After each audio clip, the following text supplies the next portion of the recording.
Alright, third try. This is my 17th ELO series. Hello, welcome.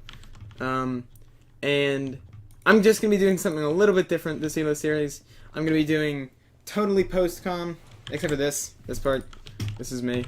Genuine me. But for the rest of the video, it's going to be post commentary because I've been lagging lately. Like, I really can't get any grinds in unless it's like 2 a.m. and my family's all asleep. Or like the one I recorded here is, it's like right when I get home from school and I haven't thought of a topic. So, enjoy. That's it. Thanks. See ya. Their name is PJ Harvey. Let's go. Mama told me. Yeah. Black paisley. Mama told me.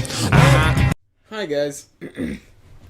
Again, this is the 17th ELO series. You just heard that, but I recorded the intro like an hour ago, and for my own sanity, I'm going to just say again, this is the 17th ELO series, and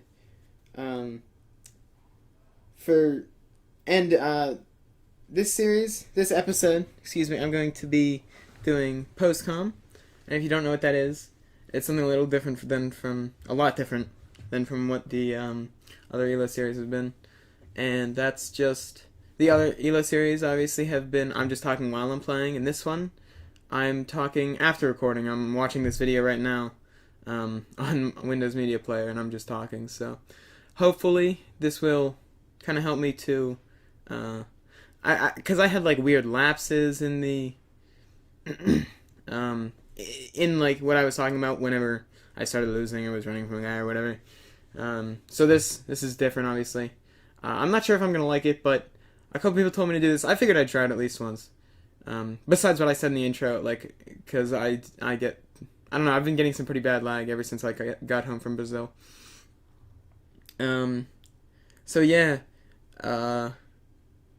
that's pretty much it. I'm gonna be doing PostComm here. If I like it, I'll probably do it more. I don't see why not. I mean, it seems pretty cool.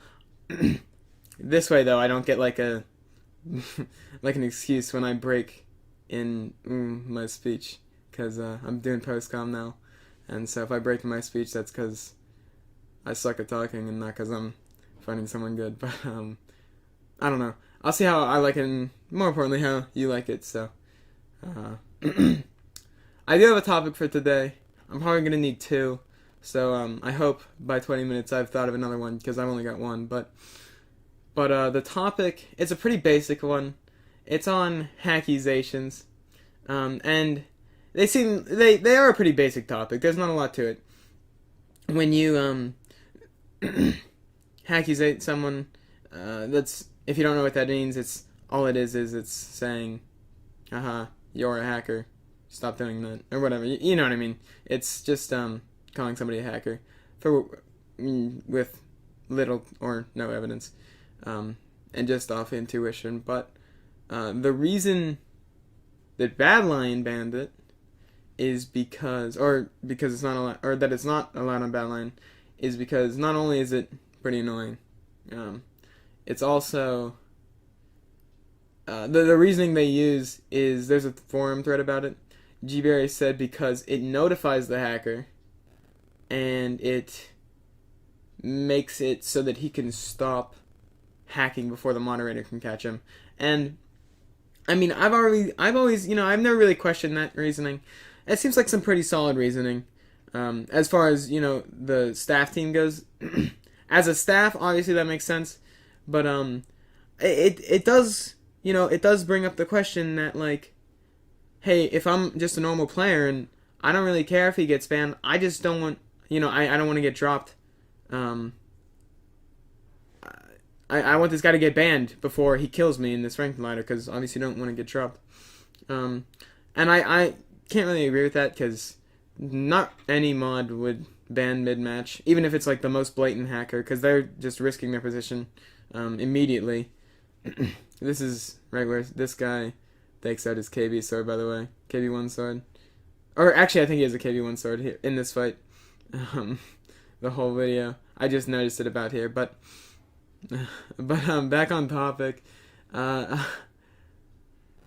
Yeah. No, this is the second fight I have with him. Okay, sorry.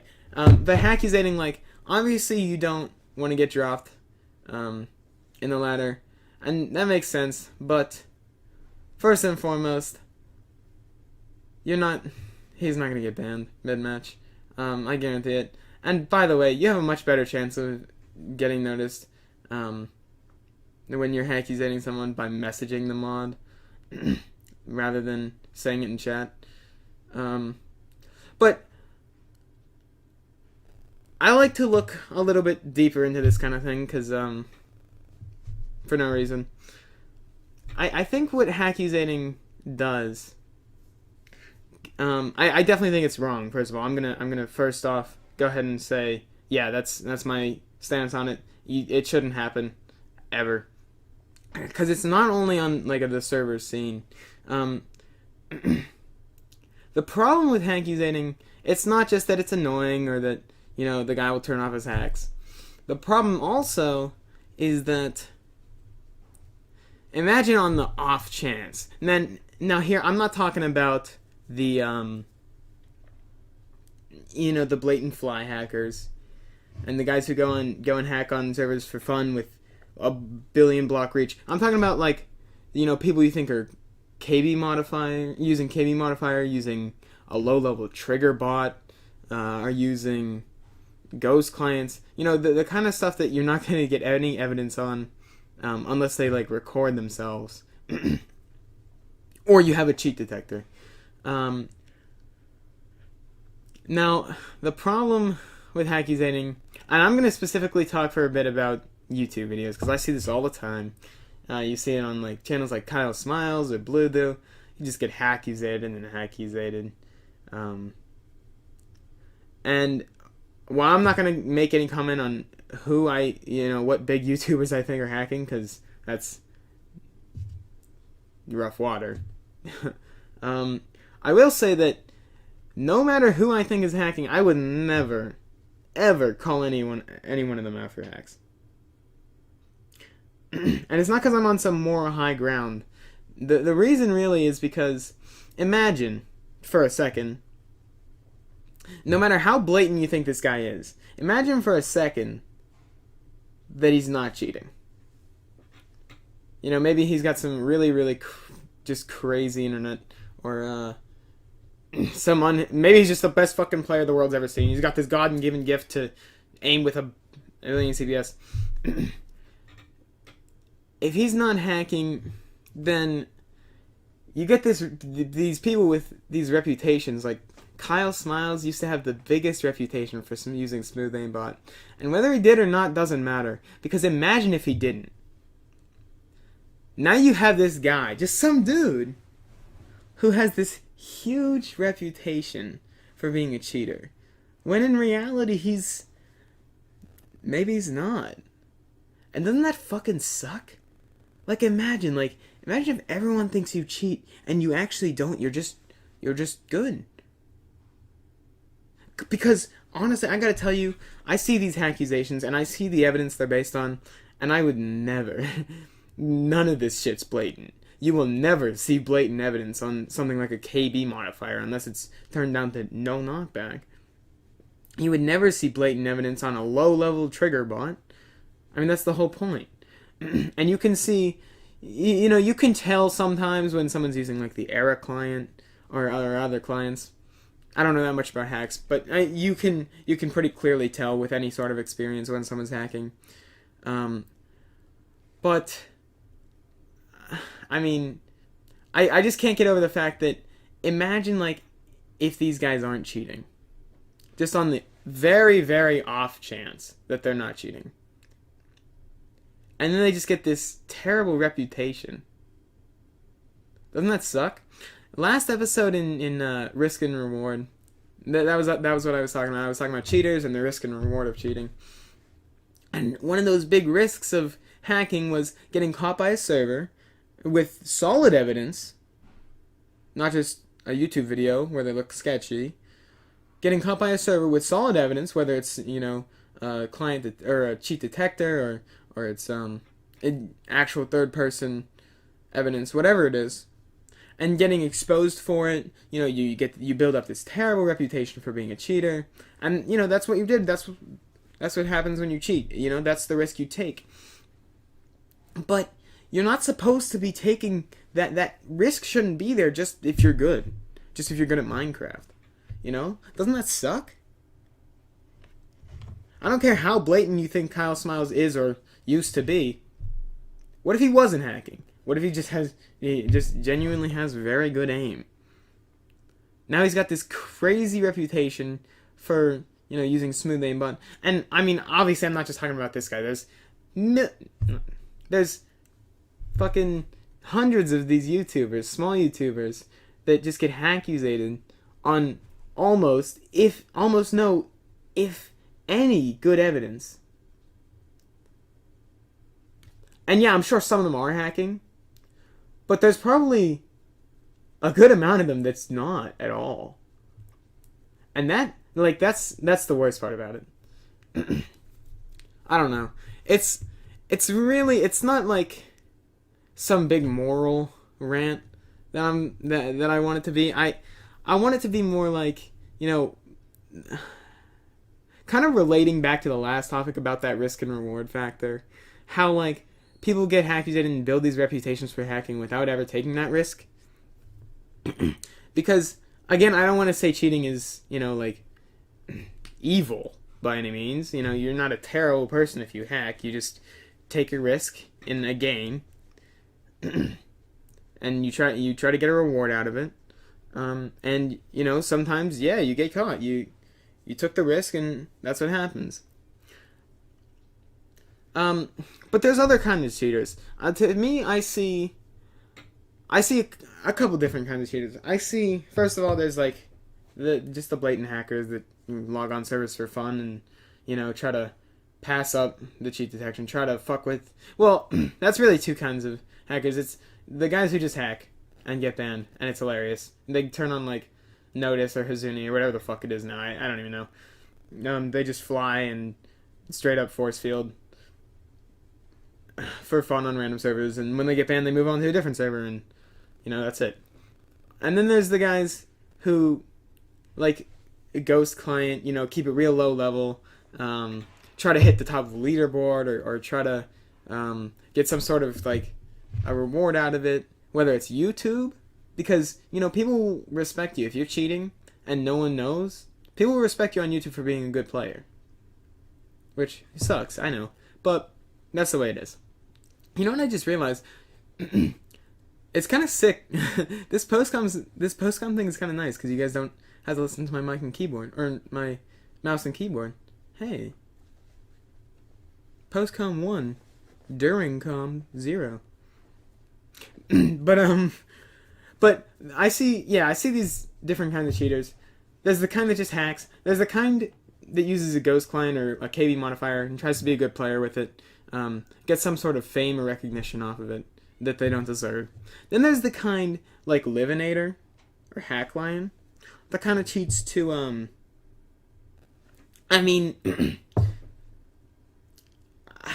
it's weird. Like, what they do is definitely pretty weird, but it's kind of like what people do on CS:GO. That's what the hacking community is. By the way, the hacking community in other games, it's very, very different from the hacking community in Minecraft. In Minecraft, you buy a client to be the best player. In CS:GO, you do it just to see if you can, like, push the, you just push, like, the cheat detection. Just see if you can outdo it, or whatever. And that's what, like, Hacklion and Livinator do. They just see if they can outplay G-Cheat, or the Anti-X-Ray, or really anything. And this is going to sound weird, but I think those hackers are important. I've talked before about this cheater versus cheat detection road, if you will, or the evolution of each of them. As one improves, the other has to improve, or it will not, you know, keep up. As cheaters improve, the cheat detection has to improve, because obviously if it doesn't, then the cheaters will cheat and not get caught. But if the cheat detection improves, and the cheater does not improve, then he won't be able to cheat. And who wouldn't want to cheat, right? So, And I think it's important. It's like I said, it's gonna sound weird, but I think the hacking type like Livinator and Hacklion is pretty important.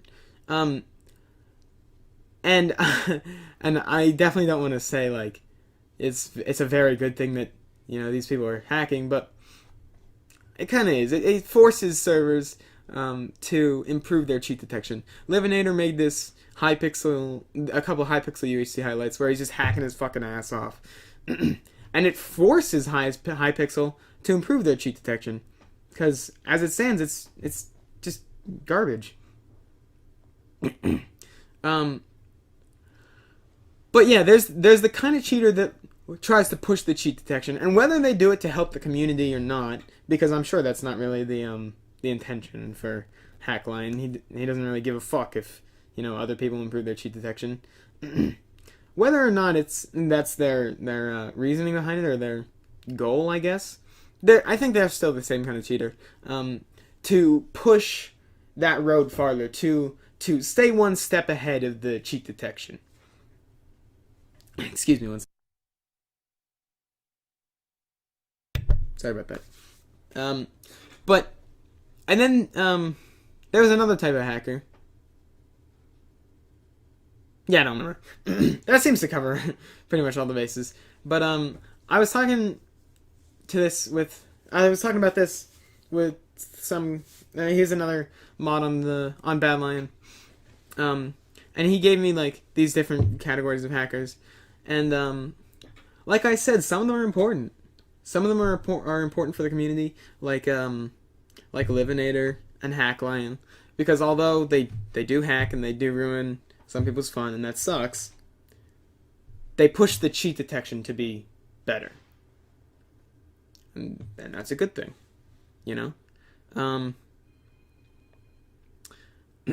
And if no cheaters existed, then it would suck that we would have to push the cheat detection farther, because we would be expanding or extending that cheater road, that cheat versus cheat detection road. And like I said in the last video, I think the end game of that road, the cheater does win because he has more control over the client. And although I think that's true, it's still important to keep the servers on their toes, because if they don't, then someone's going to start, ghost clienting, and not only are people going to respect him, there's a very low risk for him to be cheating, and therefore a very large reward. Not only are people going to respect him, but other people are going to start doing it, and that just turns into a fucking mess. Cheaters are sometimes important to the community, but then there's the guys, the fucks that KB mod and Koh ELO to get the number 1 elo and low level ghost client and all this shit to be the best player, or hack so their YouTube channel will grow because people think they're good. And I don't remember what I was talking about. I was talking about like hackusations, and I don't remember why I split it up, but I mean, I think it's kind of clear that I don't respect them, and I don't really think anyone does. It's not really a new opinion for me to say that I don't respect hackers that just hack to grow the e-ping. But it's it's good to note, I guess.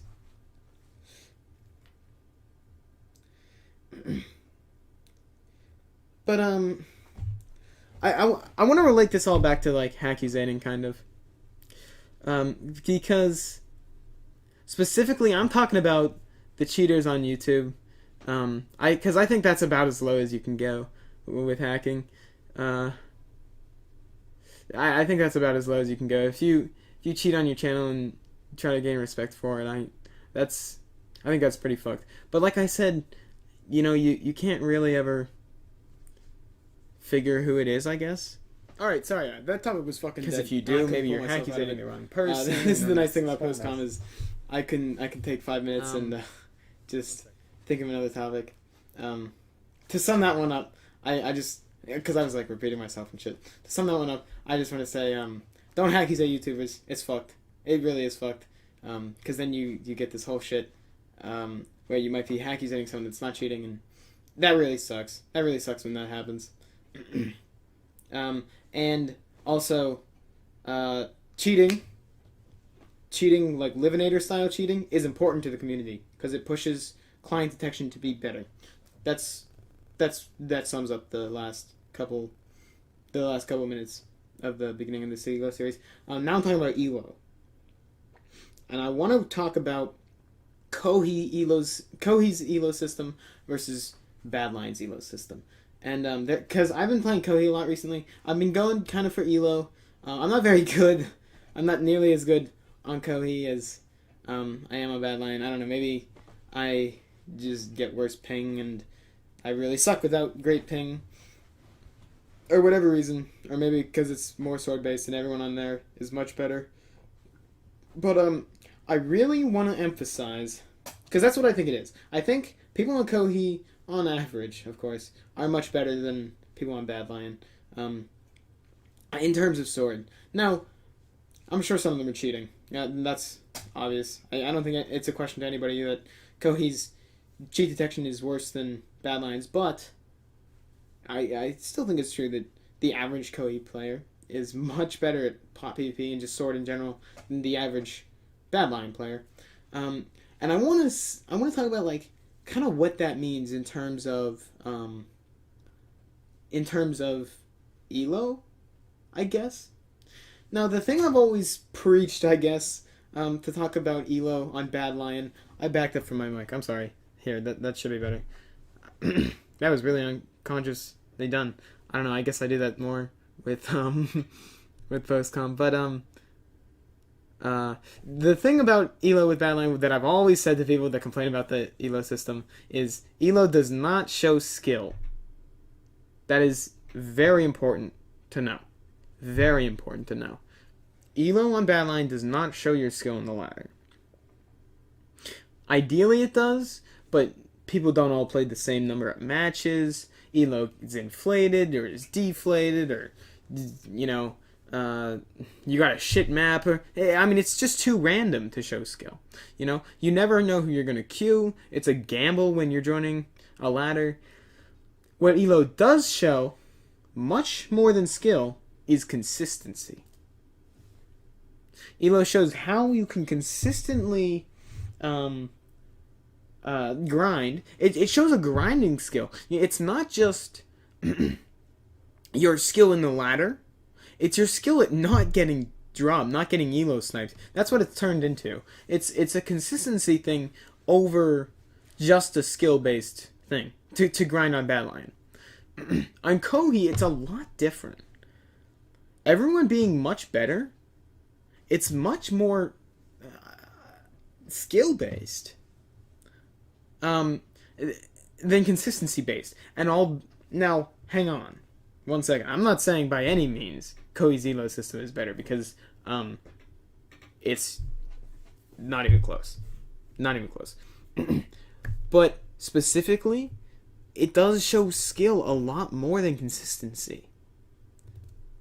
Now, the thing is, someone's freaking out right now that I said Kohi takes more skill than Badline, but the thing is, I honestly respect consistency far more than I do respect skill. It doesn't matter how good you are. It doesn't matter how well you play on your best day. It matters how well you play on your worst day. That's important. Because I think a lot of Kohi players are really, really good, but not that consistent. And the best Kohi players, the top of the leaderboards, are the most consistent. Because even though Kohi is I do think it takes much more skill to be really good at it, and a little bit less consistency, it's not that much less consistency. Especially once you start hitting the top of the board. And I think that might kind of be why I think Kohi takes more skill and less consistency than Badline, is because I'm higher up on the board on Badline. I'm better at Badline, and I'm not that good at Kohi. Because maybe what it is once you start hitting the top of the ELO board, it starts becoming consistency. it's not about how well you can play someone of your equal skill level. It's how well you can play 30 people who are worse than you, but also have much worse elo. It's about not getting dropped. There's a lot of skill in that. Surprisingly, it's not really Minecraft skill. It's like knowing when to join a ladder. But it's just skill. It's a strategy nonetheless. And a reason I've been playing Koh a lot more, like there's so much on Koh that contributes to it being skill-based instead of consistency-based. The fact that it's so much harder to snipe on Koh. You used to not be able to spectate. You can spectate now, but you can't have like a friend spectate and tell you the other guy's inventory. It's much harder to snipe on Koh because of the way the ranking system works. There's like a moving ranking queue, if you will, and if a ladder's full, there's no fucking chance that you're going to be sniping somebody on an ult. By the way, ulting's illegal, which makes it much harder to snipe. Pretty much impossible to snipe if you're actually good. If you're good and you want low elo, you have to drop your elo on Koh, and I'm not sure if elo manipulation is even bannable on Koh, but it doesn't happen. No one's going to drop their elo just because they want to snipe someone, unless they're quitting Minecraft or something, which really doesn't happen that often. As far as the high leaderboards go. But all this really contributes to Kohei's leaderboard being more or less consistency based than Badlion. Badlion really tests your consistency. It tests how well you can play on bad maps. I rail the Badlion maps enough. I'm not trying to turn this into a rant against the maps. I'm just saying that when you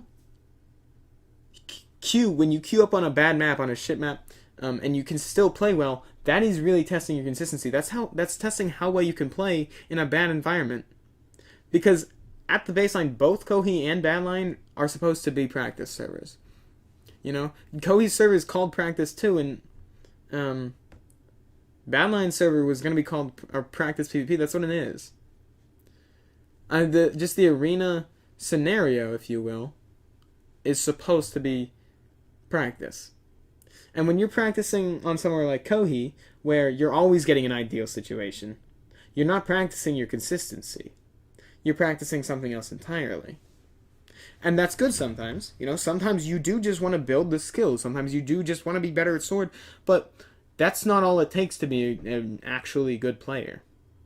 Now, I'm not saying that I like Badlion's maps now because they're bad. That's not what I'm saying. All I'm saying is that the fact that they do have bad maps contributes to the fact that it's forcing you to be a more consistent player. It's giving you a bad scenario with a lot of risk and very little reward, and still forcing you to win. That's why I think the people on top of the Badlion board will always be better players than the people on top of the Koh board, as long as the system stays the same. I think Dante, it's already happened, but Dante could go on Koh and fuck people up, and he does now. Because not only has he been forced to become a good player, he's been forced to become a good player in a shit environment. So that means when he's put in an ideal environment, voila, he's fucking great. And people are better on Koh, yes, and it gives them a harder time, which is why I can be good on Badlion Pop PvP, but not really Koh. But I will always, and I'm not just saying Badlion's players are better than Kohei's by any means. I am saying that the top of the leaderboard on Badlion, or the top of the leaderboard in a system that practices your consistency over your skill, versus a system that practices your skill alone, will always be better. The top players in the bad environment will always be better than the top players in a good environment. That kind of makes sense. That's kind of how it should work, I guess. I guess that's the point. And I don't know.